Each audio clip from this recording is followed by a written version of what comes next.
Hi everyone, my name is William and this is my CPS261 Java final presentation. So here we have a JavaFX application, a game of Pig. It's a two-player game. The yellow pane denotes the active player, so when you click hold, it switches between players. And when you click roll, it rolls a die. Now if you roll a 1, it switches players. I started things off high so that way we could speed up the presentation a bit. So when Jen rolls a 6, displays an image of a pig. You click history, you see the result is recorded there. I had played a game earlier. It summarizes the win total at the bottom, and it does that with a Java 8 stream. So exiting the history, I'm going to run through just one instance of a game to show that it does record the history. Oh, nice. All right, so Jen went over 100, and it recorded the result right there, 101 to 0. Very lopsided score.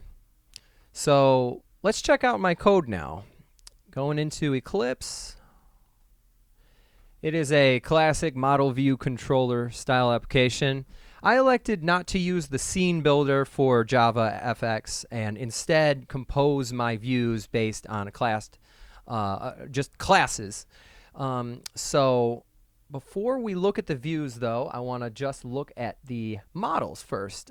Under models, I've got an object for the die, an object for player, an object for the game, and an object for the game history, which is a linked hash map.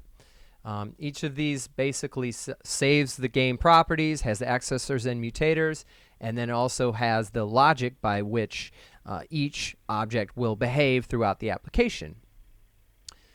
Under views, the view class contains the methods that govern the user interaction, and each of these classes, right split, left split, history table, display wins, container, and buttons, they all call to that class. And then when they do so, they initiate a change in the models via the game controller. Now, under the game controller, I have on line 128 the getData method, as well as the computeTotalWins method. Those are Java 8 streams, and what they do is send the information to the history table class under views, and that is how JavaFX displays the information to the user.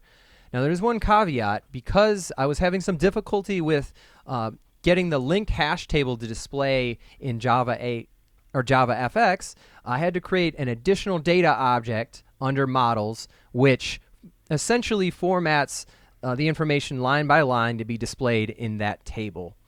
And that is reflected here under the controller and on line 129.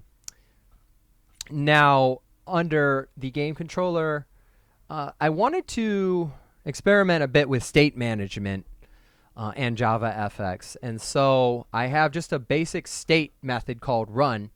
I think this could be expanded on quite a bit if we were utilizing like a more complex application with more layers and many classes. I'd want to find a way to manage that state across all of those different user interface components in a way that was as clean as possible.